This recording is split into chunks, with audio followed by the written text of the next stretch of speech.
हमला कर दिया है। एयरबेस के अंदर फायरिंग और धमाके की आवाज भी सुनाई दी है। मुल्क दहशतगर्दी की बड़ी कार्रवाई से बच गया। पाक फौज ने मियांवाली ट्रेनिंग एयरबेस पर हमला नाकाम बनाते हुए 3 दहशतगर्दों को मार गिराया। PAF पाकिस्तान एयरफोर्स की जो मियांवाली एयरबेस है उस पर हमला हुआ है और कहा जाता है कि 9 दहशतगर्द जो है वो मारे गए हैं और आर्मी ने ये फुल जो दहशतगर्द का हमला था उसको ख़त्म कर दिया। जब तालिबान कहता है ना कि नतीजे खराब होंगे, इसका मतलब तालिबान सुसाइड बॉम्बर भेज रहा है और तालिबान ने यह काम शुरू कर दिया है। इसका डायरेक्ट रिलेशन, इसका ये जो अटैक्स हुए ना, इसका डायरेक्ट रिलेशन उनसे है कि आप अफगानों को वापस खदेड़ रहे हैं, उनके बेइज्जती कर रहे हैं। तालिबान बदला ले रहा है स्टेट ऑफ पाकिस्तान कि जो मियांवाली है, यानी मियांवाली जो हमारी एक सिटी है और वहां के एयरबेस पे, पाकिस्तान की आर्मी के एयरबेस पे सुबह सुबह अटैक हुआ है और टेररिस्ट अटैक बताया जाता है। और साथ ही ये भी कहा जा रहा है कि ये तहरीक तालिबान पाकिस्तान यानी TTP के जो फ्रंट मैन या ये समझिए जो फ्रंट ऑर्गेनाइजेशन है उनकी, और उनकी तरफ से ये अटैक था। दहशतगर्दी की एक नई लहर, एक नई वेव है जिसमें PAF ट्रेनिंग बेस मियांवाली में जो है वो हमला हुआ और पूरी रात जो है वो सुबह हुआ है, बहुत सुबह के वक्त। उसके बाद हम घंटों तक वो सब चलता रहा। एक तरफ वो हमारे एयरफोर्स पे हमले कर रहे हैं।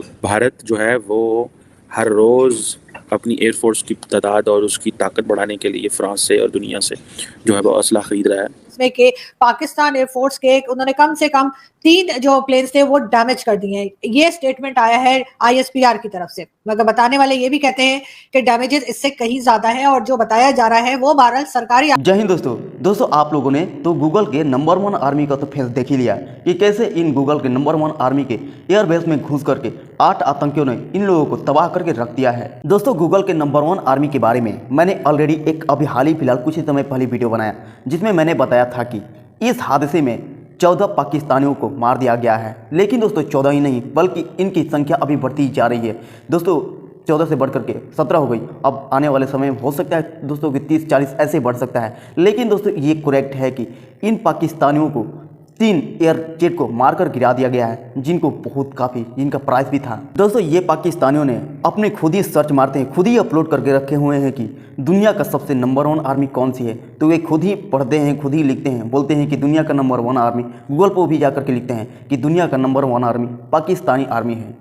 ये लोग सच बोलते हैं, लेकिन इन लोगों को जो सच्चाई है कहाँ कितना हद तक सच है ये तो सबको भली भांति पता है। दोस्तों इन लोगों को नंबर 1 आर्मी इस मामले में है कि कहीं भी घुटने टेकना हो, कोई भी गलत काम करना हो, कहीं भी दंगा फसाद करना हो, खास करके अपने पाकिस्तान में आतंकियों को पनाह देना हो, आतंकियों को बढ़ावा देना है, तो नंबर 1 आर्मी इसमें हो जाती है पाकिस्तानी आर्मी। दोस्तों गूगल के नंबर 1 आर्मी ये वही आर्मी है जो कि भारत और पाकिस्तान के बीच लड़े गए 1971 वाले युद्ध में 93,000 पाकिस्तानियों ने भारत के आगे घुटने टेक दिए थे। और ये पाकिस्तानी सब बोलते हैं कि दुनिया का नंबर 1 आर्मी जो है वो पाकिस्तान का ही आर्मी है। लगा के बैठे हुए थे, उन्होंने जो है वो कर दिया। अब इसमें होता है एक बड़ा इंपॉर्टेंट चीज़ है, जब इस तरह की वाक़यात होते हैं तो जितने लोग हमला करने आते हैं उनमें से बच के कोई नहीं जाता, क्योंकि फ़ौज उसी वक्त उस इलाके को घेर लेती है, सारी लॉ इन्फोर्समेंट को बुला लेती है।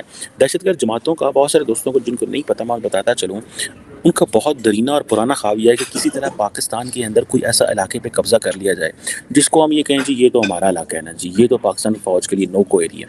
वो ये काम पिछले कितने सालों में आज तक नहीं कर सके और उनको पता आइंदा भी नहीं कर सकते, बिकॉज फ़ौज की और लॉ इन्फोर्समेंट एजेंसीज़ की बड़ी हैवी प्रेजेंस जो है वो मौजूद है और ये करना नामुमकिनात में से एक है। पाकिस्तान के अंदर आप जितने भी 400, 500, 1000, 2000, 4000, 10,000 बंदा भी आ जाए तो गवर्नमेंट फ़ौज के लिए, एयरफोर्स के लिए इनको न्यूट्रलाइज़ करना कोई काम नहीं होता, बिकॉज ये प्रोफेशनल फ़ौज है। और जो प्रोफेशनल फ़ौज होती है वो क्योंकि बैटल हार्डन फ़ौज है, इसने पिछले 10-15 सालों में बहुत दहशतगर्द जमातों से लड़ा है और अनफॉर्चुनेटली होना तो नहीं चाहिए था, लेकिन हमारी बदकिस्मती कि ये चीज़ है। आप देखना ये कि जो तहरीक तालिबान पाकिस्तान है ना, उसके अंदर उसकी हिकमत अमली बदल रही है, उसका तरीक़ाकार बदल रहा है। जिसे कहते हैं ना, उन्होंने एक अफ़गानिस्तान के इलाके हैं कुनड़ और नूरिस्तान, वहाँ पे उन्होंने सैकड़ों हज़ारों की तादाद में अपनी जो मिलिटेंट्स हैं उनको इकट्ठा किया और वो पाकिस्तान में भेजते रहते हैं। और लास्ट ईयर आप इसी साल आपको पता है थोड़ा अच्छा पहले चित्राल पे एक उन्होंने बड़ा ऑर्गेनाइज हमला किया था, जो कहा जाता है इंतहाई संजीदा कोशिश की थी अफ़गान तालिबान और TTP ने कि पाकिस्तान का कोई इलाका कैप्चर कर लिया जाए। और ये लड़ाई 4 से 5 दिन आपको पता रही थी और सिक्योरिटी फोर्सेस ने जारी बात है इसको वो कर दिया था। और ना ही कोई इलाके का कंट्रोल मिला, ना ही कोई लोकल लोगों की हमायत मिली और ना ही जो लोकल कोई अस्करियत पसंद ग्रुप थे, कोई मिलिटेंट ग्रुप थे, उनकी तरफ से रहे।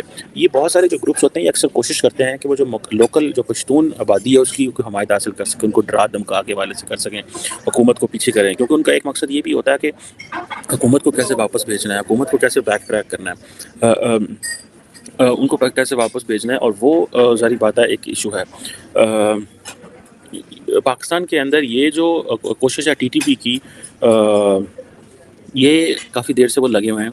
गुरिल्ला हिकमत अमली भी, बागी भी हैं, सारा कुछ है।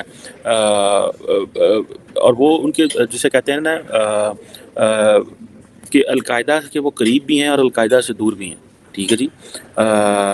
और अभी वो कहते हैं जी हम अलकायदा से कोई ताल्लुक़ नहीं है, अब हम उनसे अलहदा हैं, बिल्कुल हम एक लोकल ऑर्गेनाइजेशन, क्योंकि अब अलकायदा एक ग्लोबल टेररिस्ट ऑर्गेनाइजेशन है और वो सब सारी बातें समझते हैं कि ये जो ग्रुप है ये क्या कर रहा है और ये सारा कुछ क्या हो रहा है। सो टीटीपी को ये है कि अगर हम इतनी बड़ी ग्लोबल टेररिस्ट ऑर्गेनाइजेशन से के अलायंस करेंगे तो हम फारग हो जाएंगे। और कहा जाता है कि जो टीटीपी है उसने अपना जो एडमिनिस्ट्रेटिव और अपना जो ऑर्गेनाइजेशनल स्ट्रक्चर था उसको भी रीफ्रेम किया हुआ है।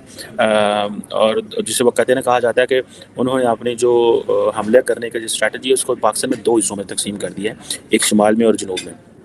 और सुनने में आया कि उन्होंने अपनी जो साथ हैं जो शेडो मिनिस्ट्रीज़ हैं वो भी इस्टेब्लिश कर दी हैं, जिसमें इंटेलिजेंस है, सुसाइड वाली है, उनके जो ट्रेनिंग यूनिट्स हैं, और फिर उनका।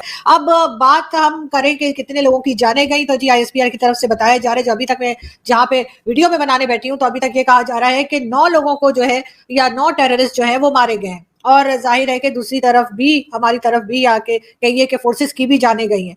मगर बात सारी ये है कि ये सब क्यों हो रहा है और अचानक से कैसे शुरू हो गया है, इसके ऊपर बहुत लोग बात कर रहे हैं। उसमें एक बात हमें खास याद रखनी पड़ेगी और वो ये कि जिस तरह से अफगानिस्तान के सिटीजन्स को यहाँ से निकाला जा रहा है, तो उसके जवाब में जो है वो तालिबान की तरफ से उनके डिफेंस मिनिस्टर का 1-2 दिन पहले स्टेटमेंट आया था, वो भी हमने आपसे अपने शो में जिक्र किया था, जिसमें उन्होंने कहा था कि पाकिस्तान उतना ही करे जितना वो बर्दाश्त कर सके और तालिबान जो है वो पलट के जवाब देंगे जिस तरह से लोगों को निकाला जा रहा है। लेकिन लग यही रहा है कहीं ना कहीं ये उसी सिलसिले की कड़ी है, कहीं ना कहीं इस बात का ताल्लुक जो है वो जो अफगान सिटीजन निकाले जा रहे हैं उसके साथ जाकर मिलता है। बहरहाल डैमेजेस बहुत ज्यादा है और जहां तक आईएसपीआर की स्टेटमेंट है कि सिर्फ 3 तैयारे या सिर्फ 3 जहाज या 3 प्लेन्स ऐसे, फाइटर प्लेन्स ऐसे जिन्हें डैमेज किया गया, उसके ऊपर कई लोगों का कहना है कि नुकसान इससे कहीं ज्यादा बढ़कर है। लेकिन जाहिर है कि जो पब्लिक के सामने न्यूज आती है उसमें और सरकारी आंकड़ों में जो है वो फर्क होता है कि जो असल में क्या खबर है वो एक डिफरेंट स्टोरी होती है और सामने जो खबर दी जाती है यकीनन उसमें कुछ ना कुछ छुपाया जाता है। तो लेकिन बहरहाल डैमेजेस हुए हैं और अच्छे खासे डैमेजेस हुए हैं और आप समझ सकते हैं कि लड़ाका तैयारे यानी कि जो जंगों में और उसमें उस किस्म की एक्टिविटीज में इस्तेमाल होते हैं, उनका डैमेज होना कितना बड़ा नुकसानदेह है पाकिस्तान के लिए। तो जी मियाँ वाली में दोस्तों, जैसे आपने देखा कि गूगल के नंबर 1 आर्मी का चेहरा जो है सामने खुलकर आ ही गया है दोस्तों, क्योंकि दोस्तों कोई भी गलत काम करना हो, आतंकवाद को बढ़ावा देना हो या फिर जितने भी गलत काम करना हो, पीछे हटना हो या फिर घुटने टेकना हो, ये गूगल की नंबर 1 आर्मी काम करती है। दोस्तों, जिस देश में आर्मी काम करती हो यानी कि सरकार के बदले आर्मी वो सब काम करती हो, यानी कि गूगल का नंबर 1 आर्मी पाकिस्तान में ये सेम काम करती है। वहाँ की जो सरकार है, पाकिस्तानी सरकार है, ये कुछ नहीं करती है दोस्तों, जो भी करना है वो आर्मी ही करती है। तो दोस्तों, आप उस देश का संविधान को देख लीजिए, उस देश का रूल को देख लीजिए, कितना हद तक उस देश का संविधान है, रूल है और अनुशासन है दोस्तों। तो ये देश कहाँ जाएगा जिनको ये आर्मी चला रही है, सरकार इसके ऊपर ध्यान ही नहीं दे रहा है। तो दोस्तों, आप इसी से अंदाजा लगा सकते हैं कि पाकिस्तान कितना हद तक गिर चुका है दोस्तों। और पाकिस्तानी सरकार सोचती है दोस्तों कि सच में हमारा आर्मी गूगल का नंबर 1 आर्मी है, यानी कि इस दुनिया का सबसे नंबर 1 आर्मी है दोस्तों।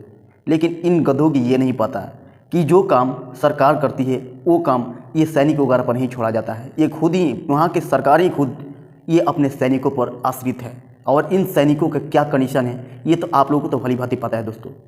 गलत काम करना, जितने भी गुंडाई करना, आतंकवाद को बढ़ावा देना, यानी कि सरेंडर करना अपने आप में। 93,000 सैनिकों अपने आप सरेंडर हो गया था, आप लोगों को तो भली भांति पता है 1971 वाले युद्ध में। ऐसे कुछ कंडीशन होता, ऐसा कुछ सीन होता है पाकिस्तान में। दोस्तों, उस देश की कंडीशन क्या होगा जिस देश पे आ करके उसके एयरबेस को कोई दूसरा आतंकी उड़ा दे और उनका 3-3 एक साथ फाइटर जेट को ख़त्म कर दे और उनके बहुत सारे सैनिकों को मार गिरा दे। तो उस देश की कंडीशन क्या है आप इसी तरह अंदाज़ा लगा सकते हैं दोस्तों। और ये बोलते हैं कि हमारा आर्मी दुनिया का सबसे नंबर 1 आर्मी है दोस्तों। मैं एक सच बात बता दे रहा हूँ, इन पाकिस्तानी आर्मियों से सबसे इन पाकिस्तानी आर्मी से बता रहा हूँ, इन पाकिस्तानियों आर्मी से तो ताकतवर साउथ अफ्रीका के कुछ ऐसे देश हैं जहाँ के, जैसे घाना हो गया, युगांडा हो गया, ऐसे कुछ देश हैं जहाँ के आर्मी ताकतवर, इनसे कम से कम वो तो अपना बचाती रहती अपने कुछ दुश्मनों से, ताकि हमारे देश में वो दुश्मन कोई घुस ना जाए। लेकिन ये जो पाकिस्तानी आर्मी है ये तो उनसे भी गई गुजरी है। या फिर मैं जहाँ अभी वीडियोस बना रहा हूँ उज्बेकिस्तान में, मैं अभी फ़िलहाल उज्बेकिस्तान में हूँ, यहाँ की तो आर्मी है पाकिस्तान से तगड़ा है मेरे दिखने से। दोस्तों हमारे देश भारत में गाज़ियाबाद, नई दिल्ली के आसपास, नोएडा में कुछ आर्मी बेस है दोस्तों, जहाँ पर एक आम आदमी भी नहीं जा सकते हैं।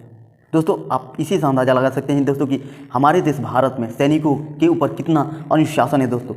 वहाँ पर एक परिंदा भी वहाँ पास नहीं कर सकता है। लेकिन इन पाकिस्तानियों को देखिए दोस्तों, दूसरे देशों के आकर के आतंकी इन पाकिस्तानियों को, इन जिहादियों फैलाने वालों के ऊपर अटैक करके उनके बहुत सारे बर्बाद कर देते हैं दोस्तों, और इनके बहुत सारे सैनिकों को मार गिराते हैं। दोस्तों भारत में, यानी हमारे देश भारत में, ना सिर्फ गाज़ियाबाद, नोएडा ही, बल्कि भारत के कोई भी कोने में चले जाइए, वहाँ के आर्मी, यानी कि हमारे इंडियन आर्मी के बेस से, एयरफोर्स के बेस से, यानी जितने भी हमारे सोल्जर के बेस से, वहाँ पर एक परिंदा भी पास नहीं कर सकता दोस्तों। वहाँ पर एक आम आदमी नहीं जा सकता, वहाँ पर सिर्फ जा सकते हैं तो ऑथोराइज पर्सन ही। और इन पाकिस्तानियों का क्या कंडीशन है आप देख सकते हैं दोस्तों। और इसी को लेकर के पाकिस्तानी बोलते हैं कि हमारा पाकिस्तानी इतना ताकतवर है, हमारा आर्मी इतना ज़्यादातर ताकतवर है, इनसे लड़ जाएंगे, उससे लड़ जाएंगे। तो दोस्तों अभी के लिए बस इतना ही, मिलते हैं कोई अगले वीडियो में। यदि वीडियो अच्छा लगा तो वीडियो को लाइक कर लीजिएगा, और चैनल पर पहली बार है तो इस चैनल को सब्सक्राइब कर लीजिएगा, ताकि मैं भी मोटिवेट रहूँ और आपके लिए ऐसा ही मज़ेदार वीडियो लाते रहूँ। तब तक के लिए जय हिंद, जय भारत।